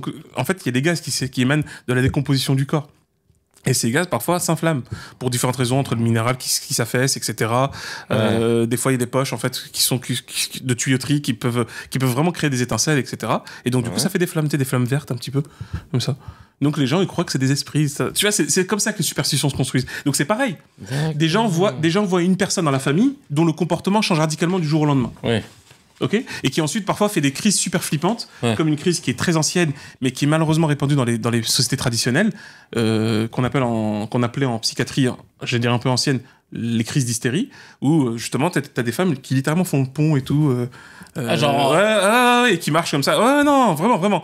Et en fait, donc ça c'est quelque chose que tu n'observes quasiment plus en France et dans la plupart des pays occidentaux. Par contre, tu l'observes massivement dans les pays du Maghreb, massivement dans les pays d'Afrique subsaharienne ou de l'Ouest, et même l'Afrique zoulou et etc. Et tu l'observes également en Amérique latine et en Asie du Sud-Est. Tu vois, pareil. Et en fait, c'est des crises histrioniques. C'est-à-dire, c'est des crises en fait où tu sais que c'est carrément c'est comme si en fait la personne est sous le contrôle de son utérus. Tu vois, c'est pour ça qu'elle fait le pont. En fait, c'est que en fait elle va vers l'avant comme ça, ça fait une contorsion. C'est impressionnant. Les gens, ça les impressionne beaucoup. Et après, ils s'imaginent plein de trucs. Mais c'est médical. Enfin, je veux dire, c'est psychiatrique, bien sûr. C'est même neurologique pour certains cas. Donc, en gros, et qu'on soit clair sur une chose, tu l'as un peu évoqué. Le fait que tout soit explicable ne signifie pas que tout est expliqué. Ça veut dire quoi ? Ça veut dire qu'il y a un nombre important de phénomènes que parfois on ne peut pas forcément comprendre. Ça ne veut pas dire que c'est surnaturel. Oui, dites-vous un truc. Il y a 1400 ans, quand quelqu'un avait un Gilles de la Tourette, On le foutait au feu. Hein, ah bah tu m'étonnes, ça devient chaud. Hein. Ta gueule. On se dit, oula, la vis, il a un turbo jean dans le corps.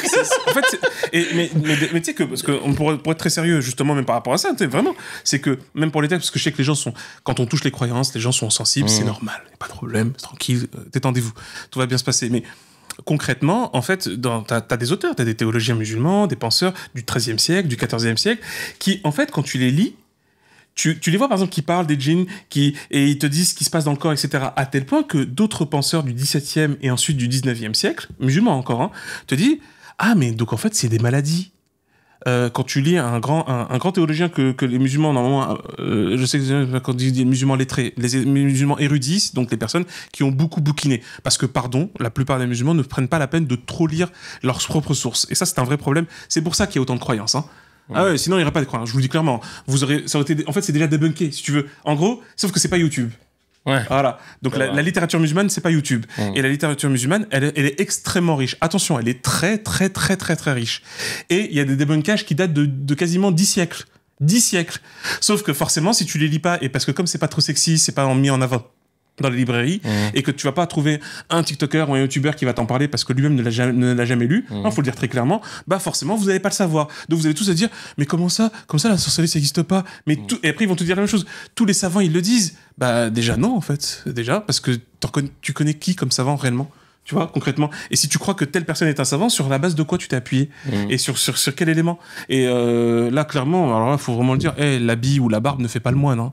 Oh oui. Ouais, ne fait pas l'imam et ne fait pas le clerc, ne fait pas le dévot. Donc, il y a beaucoup de bouquins. Il y a énormément de références là-dessus, mais justement, donc, un grand théologien qui est très connu dans le monde sunnite, c'est Ibn Taymiyyah, qui est un théologien syrien du 14e, 15e siècle. Lui-même, à un moment donné, quand tu l'entends parler de ça, t'as l'impression qu'il prend très au sérieux la question de la possession. Sauf qu'à un moment donné, il te parle de nerfs, d'appuyer sur le coude, de mettre une pression sur la colonne. Tu fais... Mais on dirait qu'il fait de l'ostéopathe, c'est ce que j'allais dire. Chiropracteur, tu vois, neurologie. Donc tu te dis, est-ce qu'on n'est peut-être pas, nous, en train de s'enflammer et croire que le mot qu'il utilise, ça signifie sorcellerie, magie noire, machin, alors que pour lui, c'est une maladie, en fait. Bah oui, parce que, oui, tu sais, je vais, par exemple, voilà, syndrome de Gilles de la Tourette. Tu sais, on n'a pas trouvé mieux que de donner le nom le blaze d'un gars. Bah, ça se trouve, à une certaine époque, on appelait ça par une créature. Ouais, le syndrome du dragon. Oui, ou syndrome du démon, du démon des forêts. Alors qu'en fait, ça se trouve, il a pris un truc, mais en plus, c'est vrai, t'as toujours des démons dans certains lieux. Mais en fait, ça correspondait sûrement à des affections. Tu sais qu'il y a des formes d'empoisonnement qui sont très flippantes, hein, qui sont subtiles, qui atteint la personne au niveau neurologique, et en fait, son attitude va changer progressivement. Ça ressemble beaucoup à ce que les gens appellent la sorcellerie. Alors qu'en fait, elle vient d'être infectée. Mais il y a plein de cas. Alors, si vous ouvrez la littérature sur ce sujet, vous allez voir, c'est prodigieux. Et c'est très intéressant. Donc, encore une fois, par contre, qu'on soit bien clair, et les médecins de premier vous le diront, et même les psychiatres, nous n'avons pas découvert toutes les maladies. Ça me semble pas très possible dans l'état actuel. Mais quand même, on en a compris quand même pas mal. On comprend pas mal de mécanismes. Et puis bon, je vais être un peu méchant. Mais c'est bizarre parce que les djinns, ils ont l'air de réagir aux médicaments. Bah oui, quand quelqu'un est possédé, alors c'est drôle parce que bon, tu sais ce qu'ils font, hein, ils font une sorte d'exorcisme. Ça, par contre, honnêtement, ils l'ont pris du christianisme. Hein, parce de quoi, la Rokia ouais, la fameuse Rokia, comme ils disent. C'est quoi la Rokia? C'est le principe pour ceux qui connaissent pas. La Rokia, c'est ce qu'on appelle une guérison par les textes scripturaires, c'est-à-dire par le Coran et la Sunna. C'est en quelque sorte, c'est l'exorcisme sauce musulmane. Ok. Voilà. Justement, la plupart disent que c'est fondé selon la tradition, sauf que, sincèrement, même les théologiens les plus sérieux, surtout les théologiens les plus sérieux de l'islam sunnite, à travers les siècles, disent qu'il n'y a rien qui valide cette histoire et qu'en fait, le prophète ne l'a jamais fait. Et qu'en fait, les textes qu'il dit ne sont pas assez authentiques. Et en fait, et comme le disent normalement les plus prudents, quand ce n'est pas assez authentique, la prudence nécessite l'abstention. Attends, mais depuis moi j'entends plein de gens dans mon entourage faire des... Mais c'est une dérive. Mais oui, mais c'est une grosse dérive. C'est une très grave dérive, vraiment. Ah ouais, mais je l'ai vu sous mes yeux, mais bien sûr, c'est une terrible dérive. Et en fait, tout ça, mais attention, parce que c'est un business aussi. Il y en a, ils se mettent bien. Hein. Ouais. T'inquiète pas. Moi, je connais des familles qui ont dépensé des dizaines de milliers d'euros pour soigner des gens, alors qu'en fait, ça avait rien à voir, c'était une maladie mentale. Et je vais même le dire clairement, même la vérité, même certains qui ne prennent pas d'argent pour ça, ça reste ce que j'appelle un business moral. C'est-à-dire qu'en fait, ça maintient une emprise sur les gens. Et c'est chaud. C'est vrai, ça. Non, parce que je sais que les gens vont dire non, mais si ça existe, etc. Non, parce que encore une fois, la question c'est la systématisation des causes et des conséquences. En gros, les mêmes causes produisent les mêmes effets.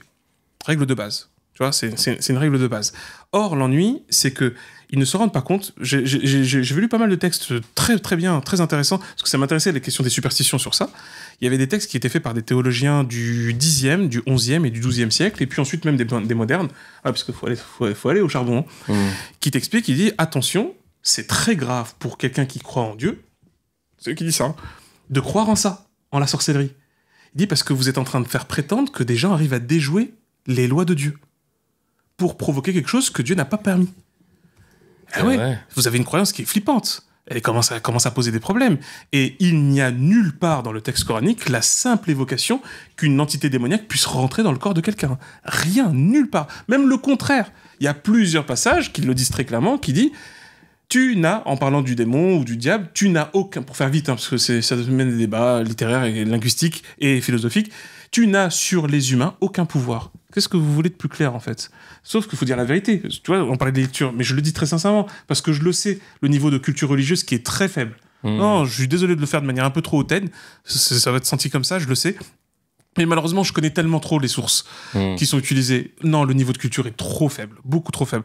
Si vous creusez vraiment la question, si vous voulez vraiment la creuser, vous voulez vraiment la comprendre, alors il y a de nombreux livres à lire, et vous verrez que si vous les lisez, vous allez tout de suite comprendre que c'est plus compliqué que ça en fait. Mais qui va le faire? C'est par contre, moi je les ai vus dans les librairies, parce que j'ai étudié ce sujet dans les librairies. Comment guérir de la sorcellerie et du mauvais sort, comment guérir du mauvais œil, se protéger de machin, etc. Et comme on a fait une astuce terrible qui était celle de dire même le prophète a été touché, si même le prophète a été touché, donc tout le monde va l'être. Or le petit problème, c'est que il y a un passage coranique qui est très très fort là-dessus, qui dit et les pires des négateurs disent qu'ils ne font que suivre un homme ensorcelé. Donc le Coran parle du prophète. Ça veut dire que le Coran considère que c'est une des pires accusations qu'on fait au prophète que de dire qu'il a été ensorcelé. D'accord. Et les mecs, ils te racontent quand même qu'il a été ensorcelé. Tranquille. Alors que tu vois le comble des croyances. C'est dit dans quel... Il y a 3 sourates qui en parlent, et l'une d'elles, c'est Furqan, le discernement, si je ne dis pas de bêtises.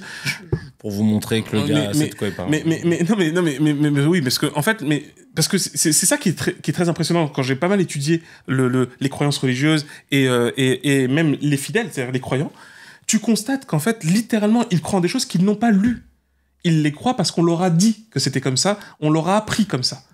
C'est ça le problème. Et quand ça arrive qu'ils lisent et qu'ils croient par le biais de ces lectures, ce sont des lectures qui sont fragiles. C'est-à-dire qu'elles ne sont ni étayées, ni argumentées, ni solides au niveau de l'argument, au niveau de la démonstration. Un forum, machin. Oui, non, mais même des bouquins, parce que, encore une fois, je les ai tous épluchés. Par contre, les bouquins de librairie, je les ai tous épluchés, littéralement. Et donc, concrètement, mais t'as des gens, ils écrivent dans le plus grand des calmes plein de conneries. Mais si toi tu vas pas vérifier derrière, mais qui le fait ça? À part un gars comme moi. Mais en fait, le truc, c'est que on le voit, ces mécanismes-là sont très forts et s'immiscent comme ça dans les pensées des gens. Il y a des théologiens qui ont mis en place des démonstrations pour mettre fin à ça. L'ennui, c'est que c'est pas sexy, encore une fois. Ça fait pas vendre des bouquins. Bah oui. Si tu fais un bouquin de la croyance en la sorcellerie est très grave, ou la sorcellerie c'est du bullshit, personne ne va le prendre. Je vous invite, pour ceux qui y croient encore malgré la démonstration d'Hamza, de nous mettre en commentaire les passages, les lectures qui vous ont dit que si la possession existe, que la sorcellerie existe, etc. Parce que je sais que là, t'es en train de secouer au plus profond de l'âme de la plupart des gens qui nous écoutent et qui ont eu ces croyances depuis tout petit. Là, tu es en train de détruire un truc, là. Mais moi, je l'ai vu, par contre, empiriquement. Il y a plein de gens qui n'y croient pas ou qui sont déjà très sceptiques naturellement parce qu'ils disent c'est chelou quand même. Et puis, c'est bizarre. Les gars, vous êtes en train d'expliquer. C'est quoi la croyance véhiculée par les musulmans sur ce sujet? Ils pensent que des personnes, des sorciers... Oui, c'est pour revenir sur ton film, en fait. Ils pensent que des gens, donc ce qu'ils appellent des sorciers, il rentre en contact avec des djinns, donc des démons, c'est la version musulmane des démons. Donc ils font une sorte de pacte. Alors déjà, t'as envie de dire, vas-y, ils font ça comment en fait? Donc il y en a, ils te disent, ils doivent faire des blasphèmes de fous, machin. Ah, ok. Tu sais, des trucs blasphèmes sur le Coran, machin, des trucs graves. Donc ça aussi, j'y reviendrai sur le fait qu'il existe des sorciers cyniques et des sorciers tarés. Ouais, c'est quoi la différence? C'est que le sorcier cynique, c'est très bien que c'est faux. Hein. Tu vois? Mais il t'arnaque suffisamment bien pour que tu crois au truc. Alors que... On va regarder alors que t'as des sorciers... croyants, c'est tarés, qui croient vraiment que ça marche ce qu'ils font. Et sauf que ça marche pas, donc du coup, ils vont forcer le destin. Tu vois. Donc tu sais, il y a des trucs d'empoisonnement. Hein. Par exemple, pour ceux qui connaissent bien les bails au Maghreb, parce que malheureusement, c'est un fléau, cette croyance populaire. Tu sais que littéralement, t'as des gens, ils vont dans les cimetières, ils déterrent, ils ouvrent des tombes, ils récupèrent par exemple des mains de défunts, et ils vont cuisiner avec. Et tout. Des trucs. Mais tu sais, déjà, faut être très mal là-dedans. Hein. Mais de deux, mais c'est de l'empoisonnement. Hein. Oui, tu vois, on en avait parlé sur la décomposition des corps, etc. Mais c'est très empoisonné, c'est très dangereux. Donc, dans le pire des cas, la personne décède. Et dans le meilleur des cas, et elle a des maladies neurologiques, justement. Ah ouais? Eh ouais, spécifiquement, parce que c'est des trucs, c'est des neurotoxiques en fait qui sont développés. Tu vois? Donc les mecs, faut aller dans la causalité. Je me souviendrai toujours de cette histoire dingue qui a eu lieu dans un des pays du Maghreb, comme ça je vais fâcher personne. Dans un des pays du Maghreb, là qui revient à l'autre croyance, ça aurait pu être aussi dans un pays d'Afrique de l'Ouest. Hein. Tu sais qu'il y a une pratique qui est commune aux musulmans et aux juifs. Elle existe encore chez le christianisme, mais maintenant c'est le baptême, donc ça se passe pas tout à fait de la même façon. C'est effectivement donc la version baptême musulmane et juive, qui est en fait la première semaine, surtout pour les garçons, on les circoncis. Tu vois. Alors chez les musulmans, ils tardent de plus en plus, alors que les juifs restent toujours assez attachés au 7e jour, en général. Des fois, certains font un peu plus tard, bon, peu importe. On fait une grande célébration là-dessus, machin, vestige du patriarcat, machin. Bon, pardon, ça, c'est un autre dossier. Et dans une de ces villes, il y a une naissance, et comme on fait, on régale tout le monde, on invite tout le monde et tout ça pour venir partager le repas. Un repas, tu sais, c'est la célébration, quoi. C'est baptême. Donc tout le monde est là, et il y a le bébé, machin et tout. Et à la fin de la soirée, hop, ils découvrent que le bébé est mort. Tu vois? Là, tout le monde dit, oh mon Dieu, c'est horrible. Donc t'imagines le drame et tout, les parents abattus, etc. Bon. On envoie l'enfant à la morgue, etc. Comme les naissances arrivent souvent, dans la même ville, il y a encore une autre fête. Pour la semaine, tu sais, machin, baptême, tout ça. Tout le monde est là, la fête, super. Hop, bébé, à la fin, mort. Ils ont fait du sahur. Voilà, non mais en fait, tu vois, littéralement, les gens, c'est ce qu'ils ont fini par penser. Ouais. Et attends, ça arrive au moins, je crois, à 6 ou 10 enfants. Wow. Ah ouais, c'est chaud. C'est chaud. Tu veux dire. Ah ouais. Là, et là, t'as un médecin local, maghrébin, hein, tu vois. Comme je dis, ça aurait pu être n'importe quel autre pays qui croit beaucoup à ça. Hein, qui lui dit, ça commence à faire un peu beaucoup quand même, 10 enfants comme ça. Et donc, qu'est-ce que pensaient les gens? T'as deux teams. T'as ceux qui pensent que c'est le mauvais œil. Tu vois, dis oui, vous n'êtes pas assez protégés, il fallait faire des invocations, etc. et tout. Ouais, les gens croient vraiment encore à ça. Ça aussi, c'est un grand problème. Bon, c'est un autre dossier. Et d'autres disent, c'est de la sorcellerie. Tu vois, parce que c'est forcément quelqu'un de jaloux et tout. Bon. Le médecin, il dit, non, on va faire des autopsies.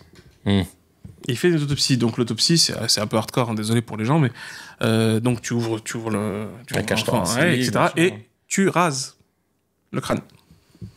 Qu'est-ce qui s'est passé, surtout pour les garçons qui ont des cheveux, quand ils sont bébés. Et là, qu'est-ce qu'ils découvrent? Un point. Et en fait, quelqu'un a planté une aiguille dans la fontanelle. Ouais, c'est hardcore, hein, c'est dur. J'avoue, c'est dur. Surtout quand on est parents, c'est hardcore, parce que la fontanelle, c'est trop fragile. C'est tout mou, là. C'est tout mou, exactement. La personne a planté une aiguille dans la fontanelle. Et donc, ça tue directement. Enfin, c'est chaud, c'est de la lobotomie, et même ça tue. Et qu'est-ce qu'on a... Donc, on a mené l'enquête. Tu vois? Là, c'est plus de la magie, là, les gars. On a mené l'enquête, et qu'est-ce qu'on a découvert? Une femme. Une femme qui n'arrivait pas à avoir d'enfant. Et qui avait juste ce seum. Grave, mais très grave. Mais c'est ça, là, c'est un seum intergalactique. Mais c'est quelque chose qu'il ne faut pas négliger. C'est-à-dire cette question de la jalousie et de la rancœur et de ce qu'on appelle l'envie morbide, elle est réelle. D'ailleurs, c'est marrant parce que le Coran parle de ça. C'est drôle. Quand c'est drôle. C'est affreux, hein. Mais il parle du mal des envieux lorsqu'ils passent à l'acte. Tu vois? Et il dit, faut se protéger de ça, en fait. Tu sais, ça commence par je raye la voiture parce que j'ai trop le seum que t'aies une voiture neuve. Bah, c'est réel, tu vois. Et ça, c'est pas une question de religion. C'est une question c'est tout le monde fait ça. Sauf que ça commence par ça, et puis par des gens qui sont tellement vénères. Parce que c'est quoi l'envie, hein? C'est que je suis tellement dégoûté que tu possèdes une chose que je n'ai pas. Que je veux plus que tu l'aies. Exactement. C'est pas je vais essayer d'avoir la même chose. Ça peut finir par je sabote les freins, je brûle ta voiture, et même t'es dedans, hein, tu vois. Donc ça, c'est de la psychologie humaine, hein, c'est de la psychologie très sérieuse. Et en fait, c'est pour ça que comprenez une chose, qu'on soit très clair, parce que pour revenir même sur la question des textes et sur la science de manière générale, parce que techniquement, comme le disait très justement Averroès, la science et la révélation ne devraient jamais s'opposer, parce qu'elles sont théoriquement de la même source. Oui, la science, c'est les lois, pour les croyants, c'est les lois de Dieu, et la révélation, c'est la parole de Dieu. Ça ne pourrait jamais se contredire. C'est ce que Averroès appelait les deux lumières. C'est comme ça que l'Occident s'est réveillé. Hein. On le rappelle, ça, hein, l'avéroïsme. Hein. Jean-Baptiste Brenet, sur l'avéroïsme. Très, très intéressant. Parce que, pareil, les gens, les musulmans... Mais bon, ça ne n'empêche pas qu'aujourd'hui, effectivement, les musulmans, globalement, sont porteurs de beaucoup trop de superstitions et de beaucoup de fausses croyances. Même si, je le vois, hein, on le voit, les mentalités évoluent. Les gens se disent, ouais, non, c'est bon, n'importe quoi.